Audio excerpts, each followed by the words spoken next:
And welcome into another episode of Tiger Territory, part of the Foul Territory Network, Detroit Tigers podcast. I'm Kieran Steckley. I got with me the man with all the questions, Cody Stavenhagen, and the man with all the answers, Detroit Tigers manager, AJ Hinch. What's up, AJ? Thanks for coming on.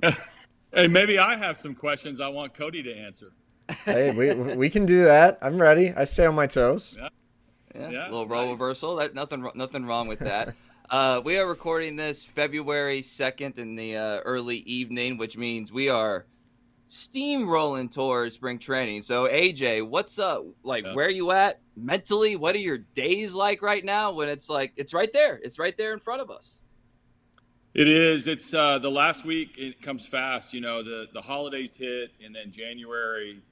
We have a cool month where we're sort of getting back in gear of things and getting towards spring training. Then you look up and you're like scheduling, dinner with your family, dinner with your boys, dinner with, a golf round or two before you get out of town, and then poof, you're gone. And we're all in Lakeland for 7 weeks. So it happens fast. The work is still ongoing. We're going through a bunch of sort of player entry type stuff, and how we're going to roll these guys out when we get into camp. My staff meetings are full underway, and just everybody's antsy to get out. I heard from Joey Cora, who told me he wants to get out of Pittsburgh, get out of the cold weather. Lombard's already had Camp Lombard down in Miami. Bedard, newlywed, is getting some player plan stuff ready for me. Fett's visiting some pitchers. So it's just non-game season for us right now. We're ready to go. AJ, you're entering year 6 with the Tigers? You've signed 2 contract extensions to stay here.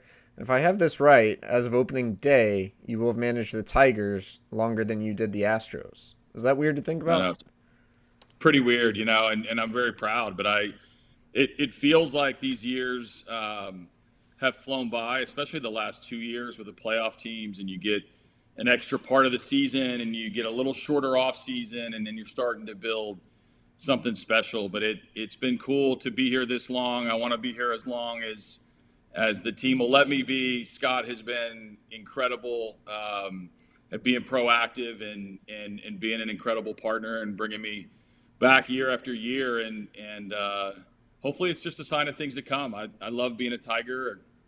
I have a place in Detroit. We visit even in the winter, in the cold months. We've come up there a couple of different times, and it's becoming a second home for us. So you mentioned, a couple coming off, back-to-back playoff appearances. And Cody and I talk, and I believe you agreed with this last time you were on. It's like momentum doesn't necessarily carry over year to year per se. Different year, different team, all that stuff. But what about something like identity? Does team identity carry over year to year? And if it does, how do you kind of reinforce, reteach, strategize, all that stuff to kind of get that, what worked last year to still do it this year, plus, whatever else you're working on? Yeah. So, personnel is always going to dictate kind of what a team's identity is. The players, I think the culture is set, the expectations are set. They're growing and they're bigger, and the conversations are broader and kind of getting towards what we're after. We're talking about wanting to win the division. We're talking about wanting to win a World Series. That's not necessarily how it was when I first got here. We had to establish some roots on what the culture is going to be. And then now the identity year by year has to be shaped by the personnel that we have. So whether it's, how we roll out a rotation or how we play, are we doing as many matchups? Are we pinch hitting as much? Are we, utilizing the same group of players? It kind of depends on who's on the team, right? And what we've learned in the year. Now, the identity part of we're going to be a tremendous strike throwing team. That's a staple of who we're about. We're going to be a tremendous first to third team. That's a tremendous part of our culture. We're going to, we have some firepower that, hitters who are growing in the big leagues and are going to be hitting in the middle of the order, of course. So it's a combo of adapting to the personnel that you have under the structure of we play hard, we play fast, we play, right at that line of aggressive and reckless, where we're trying to put a lot of pressure on teams. and we're going to pound the zone, and we're going to use our guys. So I think there's a combo answer in there for you in how we go about it. But I adapt along with, with the personnel choices and who's on this team and who's, how young are we? How old are we? How established are we? And the expectations have grown to the point of every player who walks in our clubhouse knows, we're about winning. AJ, we're happy to have you on, and we're going to get into some season preview stuff, but we'd probably be remiss if we didn't look back at least a little bit. You've had some time to reflect on last season.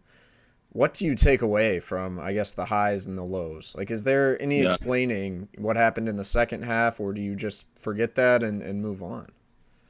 I thought you were going to go to Game 5, and I was going to say I'm still not over Game 5 yet. I always say I don't remember Game 5. It's like a blur. So yeah, I've had a ton of time. I mean, obviously, it's I'm very proud of where we're at. I'm very proud of where we're going, and it's hard not to have such a wide range of emotions about last year. And I think back to when you and I first started talking in 2021, and to think that all these little things that come up, or all this talk around our team, how different is it over my fifth and sixth year, as it was in my first year. And I love that part. I love that we are held to a different, higher bar. But I've reflected back on last year. I have no idea the pinpoint the one thing that happened, other than I got a little bit more rest this offseason because we actually did make the playoffs. We did win the playoff series in Cleveland. We did get to Game 5 against Seattle, and it was a coin toss of a game as to who was going to win that. And we matched up great with Toronto, who ended up representing the American League in the World Series. All that's been incredible, and it's made me hungry for a little bit more. We got to get better in some areas. We obviously have a few changes along the way, this offseason, both on the field, also on my coaching staff. And it's a new challenge. We're at the bottom of the mountain again. And in the expectations that we're going to be able to climb that mountain again, we got a lot of work to do. Well, you speak on like higher expectations, externally, and we experienced that, Cody and I did, just like with our listeners, and just like the questions that we would get about why aren't the Tigers doing this? Like, how come, they're not trying to sign a bat, or, whatever. And that speaks to the high expectations, because everybody wants like the next piece or whatever. So I guess I would ask you, it's not like there were no moves made by the Tigers this offseason. What was your favorite move? What's the one that got you the most excited with not necessarily in addition to the team in the case of some guys, but just like, what was the best move of the offseason for you? What makes you the most excited? Yeah. Well, I think I'll go this two different ways. One is, I love the fact that guys who have been here want to be here, right? So Glaber coming back, Jack coming back, Finnegan coming back. Like, that is, that's a cool feeling as, in the trenches, that what we got going on is something that guys that have experienced it and want to be a part of it.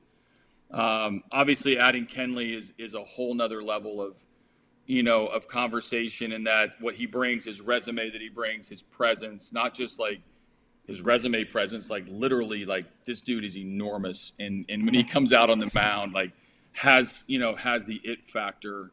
I think that's a great example of where our organization is today as opposed to where it's been. So, the Drew Anderson coming back, I'm going to be, fascinated to get with him and see what his experience overseas has been like, and and we were so close to having him on our team a couple of years ago, and now we get him back. So there's bits and pieces of every one of these moves that you can break down, and you can kind of figure out where it fits. I mean, the guys coming back who are hungry for more, who are already in our culture, who are already in our flow of how we do things, I think is an exciting part of this story or this offseason, I should say, that tells me we're doing a few things right.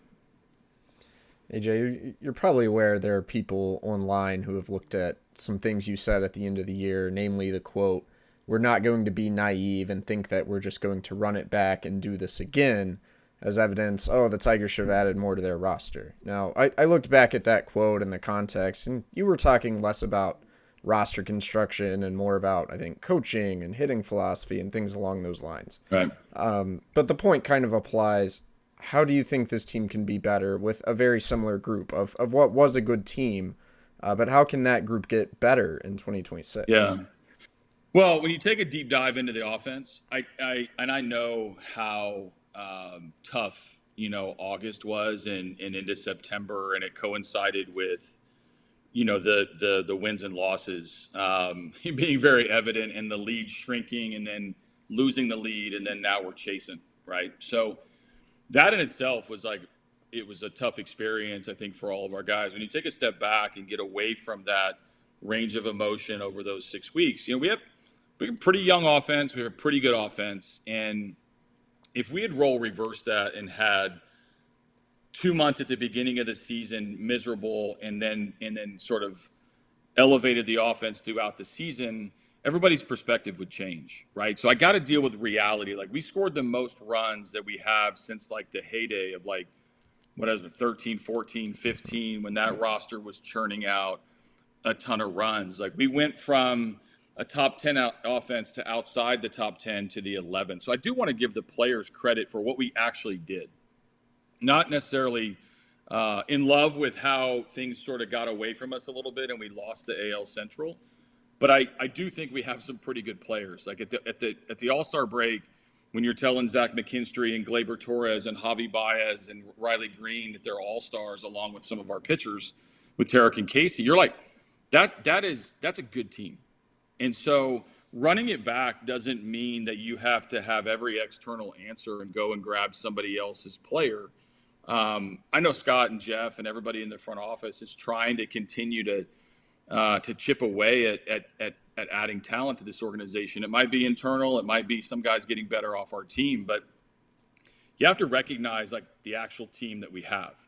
And getting Parker Meadows back is a big deal. Getting Matt Vierling back is going to be a big deal. And then we got to go get better. And so running it back just means we're not going to throw the balls out there and just kind of run out the same cadence and run out the same lineup, hoping that it's going to be the same. It's a combination of some personnel, some philosophy, some off-season direct feedback to players on how they got to get better and what they have to impact. Jahmai Jones, we brought him up. He wasn't a factor at this point last year. Dylan Dingler, not really a factor at this point last year. There are stories that are going to come out of a young player or a returning player who takes a step forward. How are we talking about Torque this time last year versus how we talk about Torque now? I mean, there are some positive things that can happen by how we handled the last few months, and then combine that with Gleyber is an addition. Getting Kyle Finnegan a full year is an addition. Kenley Jansen is an addition. Drew Anderson is an addition. Getting Jackson back at some point during this season is going to be an addition. So we have to deal with what with the team that we have on the field, and I want to deal in realities of how we actually played as opposed to how we emotionally felt like we played. Our guys are pissed off that we lost the division. Some of that felt better when we went back to Cleveland and beat them in a playoff series. I would rather have had it happen that way than have won the division and lost in the first round of the playoffs. But our players deserve credit for who they are and what they're doing and what we actually did well. Not just assume that the upgrade is outside our circle. Well, you mentioned Parker Meadows, and Parker Meadows, I think, probably has the what he can do approval rating is probably among the highest on the team. Everybody realizes externally why he is so important. So I'm curious from your perspective, the organization's perspective, why is a healthy and productive Parker Meadows so vital to what you guys can achieve? Yeah, well, I would put him on the field 162 games if his body can hold up, because the impact he brings his glove and his legs every day. And so what he does in the outfield, both at Comerica and on the road, we were fortunate Javi went out there and played really well, but there's a stability that comes with the center fielder being on the field and being an impact defender. What we saw in the latter part of 24 and into the playoffs was an emerging impact player. And that's the player that we know is in there. We have to get it out of him a little bit more. We got to get him on the field. We got to get ball in play a little bit.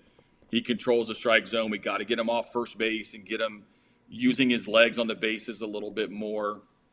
But no matter what happens at the plate or on the bases, that dude can play center field, with the best of them. And we want him on the field as we are a ball and play type of pitching staff. We are in a big ballpark where you feel like you need 4 outfielders instead of 3.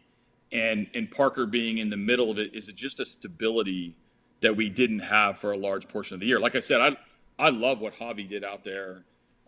We sprinkled in Wenzel. We sprinkled in Vierling.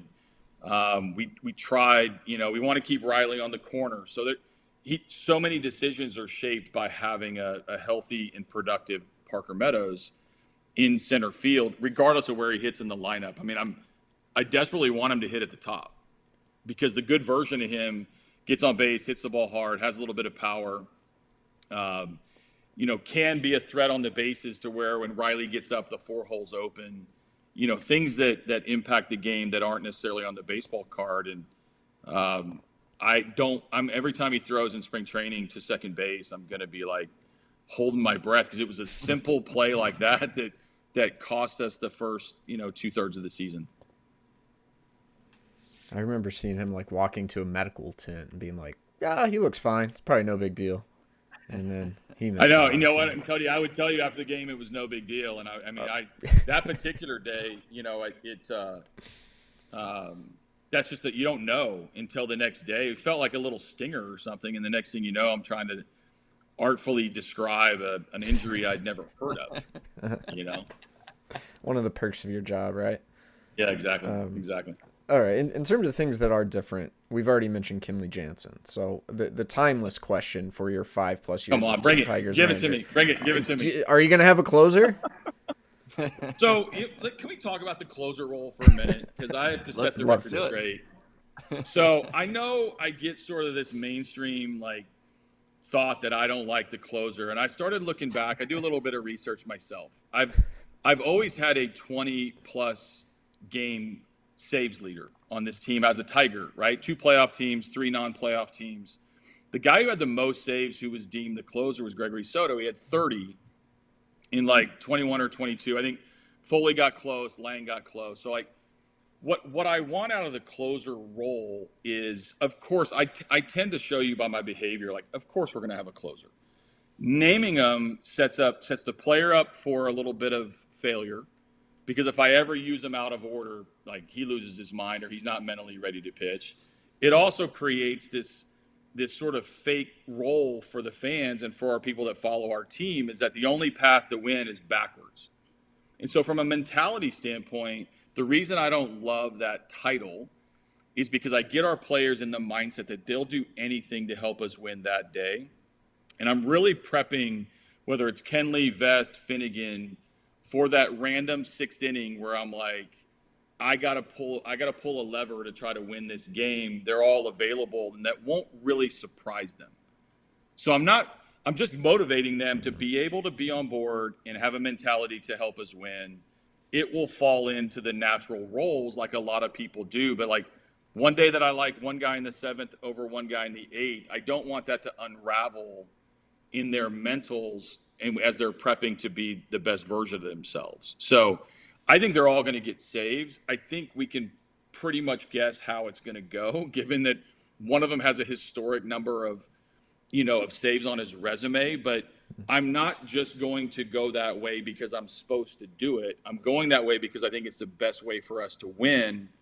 And if it emerges where a different order is the right order, I'm going to do it. And I've done it for the last few years where I have flipped it over to Will Vest. Nobody expected Will to get 20+ saves last year, especially not when we were talking now. So I love closers because, it means that we're winning. And it means I'm handing the ball to some nasty dude who's going to go get the last 3 outs. I just don't want our players with the mentality that's the only time they can pitch. And Kenley was awesome when I talked to him about it, and he was like, "Oh, it makes total sense." So is Will, so is Finney, and those guys are all gonna pitch when we're winning and be a huge part of why we expect to have a winning season. There's my rant on closers, Cody. You were the first. I've heard it a time or two before, but it's good to keep have. spreading the word, right? Yeah. Well, I just don't want I'll the say AJ doesn't this. love closers. AJ loves closers because we win. That's why. That's what it means. Well, I'll say this, like having watched or listened to probably 97, 98% of your pressers, like it made an impression on me about that because I started thinking, well, wait a second. You can't get to the 9th without going through the 8th, and you can't get to the 8th without going through the 7th. So, there's only so many innings in a baseball game. They're all pretty important. So that was one of the things I kind of had to rewire my brain a little bit. Here's the other part of that, Kieran. What you say is like, you also don't want to lose holding on to a lever that you can pull, right? So like if you have the right guy for that. So for example, it's pretty simple. Like the 3 guys at the back end that everybody's going to talk about have different weapons. So Finnegan has the velo and he has a split. Vest has the 4-pitch mix and an incredible hop on his fastball. Kenley's ball's cutting back to how he was a few years ago, especially after the outing that he had against us. So if I have a group of players in the 7th or 8th with when the ball can cut on this guy and he runs out of bat, a bunch of right-handed hitters against Houston or Toronto or the Yankees, and I need that guy in that inning in the 7th or 8th, would you pitch the guy who can cut it, or would you just pitch the guy who pitches the 7th or 8th inning? Like that's the dilemma that we face, and it takes a long time to get your players to actually buy into like, oh, that makes a ton of sense. And Kenley bought in right away, but that's the method. Is like, I just don't want to lose the game over some sort of predisposed title where then now you're entitled to only pitch a certain inning. My behavior has been quite consistent with like the dudes are going to get the back end. The guy who's performing is going to get the back end, and I've utilized that and gotten 20 plus saves for somebody, every year I've been here. So basically the problem is the fact that the save is a metric that is on the back of the baseball card. That's really the main issue. If in the world of philosophy, it ties into compensation. It ties into status. It ties into who makes the all-star team. It ties into a lot of things, a lot of perks that come with that 9th inning, and deservingly so. That's a hard inning. Like there's a lot on the line when that dude only gets talked to by the media whenever he sets a record or blows the game, right? So there's an element to that role that I know why it's so attractive. It's the same with the rotation. Why do guys want to make starts? It's tied into all of that behind the scenes. I think as a team, the one area of our sport where it doesn't come up is the playoffs. No one cares when you pitch the 6th inning of the playoff game because it is all hands on deck, Game 7 of the World Series, every game in the playoffs. We'll have our guys ready, and they'll know their roles, and they're all bought in. I just happen to have 3 guys who had 20 saves last year, at our discretion, and that is not a problem. That is a benefit. That's a perk. Another good way to think about these things, I tell people sometimes, all the outs count the same. They're all 1/27th of the pie. They might not all feel the same, but they all ultimately count the same. I know in the fantasy baseball world, I'm not the most beloved manager in how I use my pen, but I wholeheartedly believe the best way is to have your guys available to pitch, when you need them the most. All right. I would love to keep nerding out about closers. We do have a few more topics we want to get to. Here's one. There's this guy in your system. I don't know if you've heard of him. He's a left-hander. I think his name is Tarik or something like that. Tarik Skubal. He's been the topic of the offseason, from trade rumors to now going to an arbitration hearing, it seems. A lot of that is outside your purview, but have you talked with him? Do you have any role in kind of this Tarik Skubal offseason? So I just spent a few days with him in New York. When he got his Cy Young, my wife and I went and and got to hang a little bit with him and celebrate with him and his family and his inner circle. And he's in a really great place. And I love kind of how he's handled the public nature of his off season and the private nature of his off season. On the public side, he's separated, I think, business and baseball. He knows that there is a contractual part of it. He's never brought it in our clubhouse. It's never really been a huge topic. He knows I am a confidant if he wants to talk to me about it, but that's a sort of a different aspect of his baseball career that he's been probably introduced to over the last couple of seasons as he's grown into, the most dominant pitcher in baseball. The private side of him, we've got to keep the environment and the hunger and the preparation and the work. We got to keep pushing them. And so, my role in this whole, sort of year for him is to continue to create an environment that he thrives under, because what Fett and Robin and Juan and the group on the pitching side has been able to get him in a place to compete. And then what he's done on the field when he's competing is second to none. And so for us, we focus entirely on that and let the business aspect of his situation, happen with his people and support him the best that we can. So I know it's been I know that this offseason for him he's been as public as anybody's offseason. There's nothing he can do that doesn't sort of get talked about, or all these trade comments, or all the arbitration, the contract, the free agent year. It could be a distraction if he allowed it. That's just not how he's wired. And I've watched him and stayed in touch with him all offseason to support him in getting ready to have, what could be a historic third year in a row where he wins the Cy Young. I mean, I know a couple guys they're named Maddox and Randy Johnson. That's a pretty big company that we're starting to get into, and he knows that he's got full support by all of us to be great again.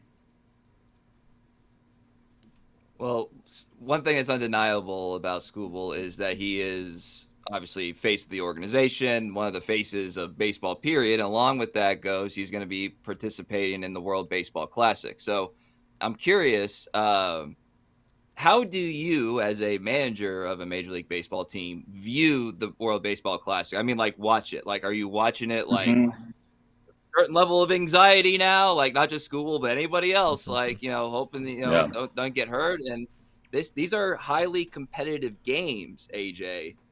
Is there any scouting going on? Because these are highly competitive games earlier than in a normal year.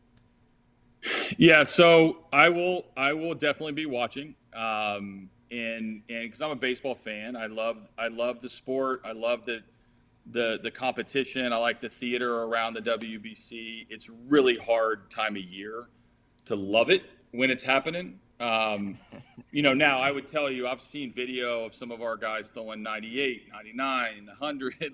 These guys are wired differently, and they're more ready for spring training than ever before. I just don't want anything to happen to our players or anybody else's players during this exhibition of pretty incredible baseball. I love the Ohtani Trout stuff from previous years. I love the emotion that I see from Puerto Rico and Venezuela and the Dominican, and just the culture. You have a Rosarena playing for Mexico. There's just so much joy that these guys play with. So I love that experience for them. I just hope that nobody comes back a little more beat up than they were before. And so, the conversations around the baseball is okay, if the player is going to do it, my staff's job is to make sure that they're ready to do it. Whether it's Javi Baez, is it shortstop? Is it center field? Is it third base? Is it second base? Glaber, coming off of off-season surgery, is he going to be ready to actually do it? So I'm in touch with Omar Lopez, who's the manager of Team Venezuela, happened to work with me in Houston. I got to get him ready. So that's the part to me that my job is to get him ready the best we can, and then educate him to communicate. It's you don't really want your relievers going back to back. You want to make sure that they that their lives are maybe a little bit earlier in the cycle than before. Like, I think Cody's covered this before. Like, generally speaking, the relievers, your main relievers, get a later start in the spring, right? So it's Will Vest, it's Tyler Holton, it's going to be Finnegan, it's going to be Kenley. And then you're like, oops, Kenley's playing in the WBC. We need to move him in a different group and get him ready to compete a little bit faster. And so it started right when we signed him to know, like, how many throws you're doing, what's the distance, when's your first pen, how many hitters have you faced, and then prep them to go. Because, like, as coaches and as the manager, you can not want them to play, but if they were my son, or if they were like somebody that to get that live, played in the Olympics in 1996, I to this day love telling stories about that team that I never would have gotten if I hadn't experienced it. Back to some of the players who will be in camp, you're going to have a good rotation competition as always. Yeah. You're going to have 5, 6, 7, 8 guys you probably feel good about, in theory, competing for 5 spots. How do you handle that one as a manager, knowing injuries are also an inevitable factor a lot of the time? Yeah, it's hard for the younger guys to really grab a hold at. I mean, I had a number of conversations last year with Cater Montero, who continued to be the up-down guy, and then all of a sudden I'm handing him the ball in Game 5 of a playoff series, and he's lights out in the bullpen. And so, he was that guy that would come up, pitch well, get sent back down. And there's some rules that you can only do that, I think it's 5 times during the year. And we were close with him and a couple other pitchers. And so, we have to prepare each player individually for what they're going to be asked to do in the season. As competitions go, you kind of got to be open, for any sort of surprise, or maybe a shift to the bullpen, or, generally speaking, about halfway through, we can decide to veer one way or the other when it comes to rotation versus the bullpen, and feel pretty good about the time we have to prep them to be ready for the season. But it's constant communication, it's constant motivation.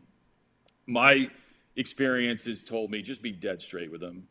Like, everybody knows sort of where the breaking point is, and if you're in the competition and your job's not secure, tell them. If you're solely in the you're on the team, like, tell them, right? Just make sure that everybody has their footing when they get to spring training, so that they know what to expect. The tough ones come, and we've had a number of these over the last few years, is when you get a surprise the positive way. Super easy, right? Hey, this dude pitched really well in spring, or he's showing increased velocity or increased bat speed and the ball in play, and, like, that's easy. What happens if you get a surprise the other way, and all of a sudden a guy has a really tough spring and he was a bubble to begin with? You got to make sure your communication is sort of on point and consistent from the get-go. And I've found that being dead honest with these guys of, not everybody's going to make this team, is a message I'm going to have to send, and they know that I'm telling them the truth. Well, a couple guys that figure to be in that competition you're going to have honest conversations with, and then, with your staff and front office, are the Max Clarks and Kevin McGonigal's of the world, who, again, I can speak for, fans are very excited to see what these guys can do, like, as they kind of push toward the major league level. And then, will he make the team? Will he not make the team? All that stuff. So I'm kind of curious, like, how do you sort of manage, like, these high-end prospects that have the world in front of them and the potential through the roof, and getting them major league ready, whenever that is, but major league ready, while also having a squad that's been to Game 5 of the DS back-to-back years? Because I was thinking about this, like, it's different than when you were doing this with Torque and Green, because that was a team that was not coming off, like, a deep playoff run in consecutive seasons. Like, this is a ready-made playoff team, literally, and then you have these prospects that you kind of have to manage up. So how do you anticipate, going about that in the best way? Well, when they walk in the clubhouse, there will be an initial wow factor for them, right? If you're Kevin McGonigal and you're in the infield group, you're going to look to your left and you're going to see Gleyber Torres. You're going to look to your right, you're going to see Javi. You're going to see Torque. You're going to see an all-star in Zach McKinstry. Like, there's you're looking around like these guys have done a few things and are pretty established. Max is going to go out, and obviously he knows our guys and knows Riley, and he'll see Parker, he'll see a healthy Veerling, and the team in itself will feel different because that's a room that they've never been in. My job is to try to bring them and let them be themselves, and bring them in and let them be themselves. And so the player experience will be up to Tarik and Torque and Greeny and Glaber and all those guys I just mentioned. Me getting them to be themselves is the single biggest thing that I can do in this camp, because like we're bringing the dude we saw in the fall league from McGonigal, the guy who's comfortable in the box. He's putting in good swings. He's playing a good defense. He's learning third base, but he's played a ton of shortstop. We're bringing a high energy Max Clark who can impact the ball. He can impact on the bases. Like, just be yourself. Lorenzo had a little bit of that experience last year. How Yuli came last year. These guys that were teammates with them in the minor leagues before can help them sort of settle in and go be yourself. That's the biggest thing that they can do in this camp. And then they'll learn, by being in that clubhouse every day, you'll see the routines that are built. You'll see the communication. I meet with the team every day in spring. I don't do that during the season, but we have a lot of information and a lot of examples and a lot of teaching that goes on in the spring. And them being in that room, they'll probably grab something from that. The early work with George or Joey or Billy Boyer, who they have comfort from the minor leagues. They'll get to know Anthony Sanders, our new first base coach in base running. Those things, you just got to go spend 40 plus days to get your feet on the ground and be yourself, learn a little bit, and see where you fit in the short term or in the long term. That's a successful spring training for a young player, and we're gonna make sure that we pave that road for them, and they're gonna hear some things they've never heard before because they've never been in the big leagues before. And the things that we hold ourselves accountable. Why do we go first to third so much? Why do I preach, do it right or do it again? Why am I obsessed over every detail in a team fundamental? I'm hoping they grab from that is because everything matters in the big leagues. And that Game 5 team that you discussed or that you talked about, got to do a lot of things right to get to that point, and that point's not good enough anymore. We are nearing the end here, AJ, but just kind of give you the floor a little bit. What are you most excited or most interested in about this team come spring training? Yeah, I like this team. I like the depth. I like that we're going to get a look at a lot of young talent. It's going to challenge some of the ways that guys have been used and guys have played, throughout the course of the last couple of seasons. And, one of the things that I saw from at that point in 24, when this group was largely together and made that run to the playoffs, that opened up everybody's eyes as to what was possible. We go into 25 with predominantly the same team, and we roll for the first half of the season, and it felt like, we were the dominant team and it was our team, and then we lost it. And we had to rally and get really good towards the end of the season to make the playoffs. Like, those are hardened lessons, I think, for a team as they grow up and mature. Now, you add a Kenley Jansen at 38 years old. You bring back a Finnegan in his mid-30s. You bring back Glaber and Jack as guys that chose to be here through their contract stuff. We're going to combine all of that, and we know exactly what we need to do to be better. We know exactly what we're playing for. There's no more like trying to convince them how cool the playoffs were. I did that for the first 3 years of my tenure here, and I'm not sure they necessarily got it, and then they experienced it. There's no more, see what happens. Like, this is a team that from the jump is gonna need to do all the little things well to be good. And I love the personality on this team, and I love the personality of the group that's coming behind that our fans don't quite know enough about yet. And then it's possible. And then you got to go climb 162 games. That's the biggest picture answer you're ever going to get out of me, because it's February 2nd. Because when I get to spring with you, Cody, I'm going back to my day by day. We're gonna put one foot in front of the other and stack some good days. But this team is good enough. Like we can do some things if we can run the race, step by step a little better than we have the last couple of seasons, and we got to go prove it.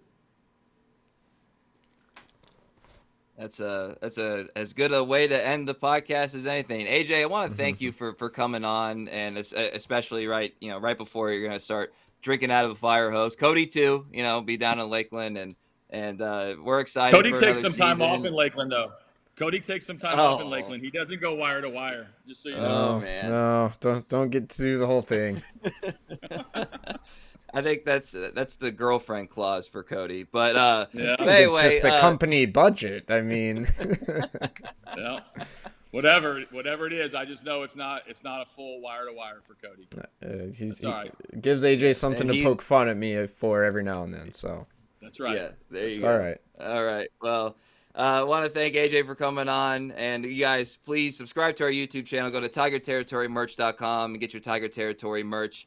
Follow us on X, formerly known as Twitter, at TigerTerritory_. Once again, thank you to AJ for coming on. For Cody Stavenhagen, I'm Kieran Steckley. Everybody have a great day.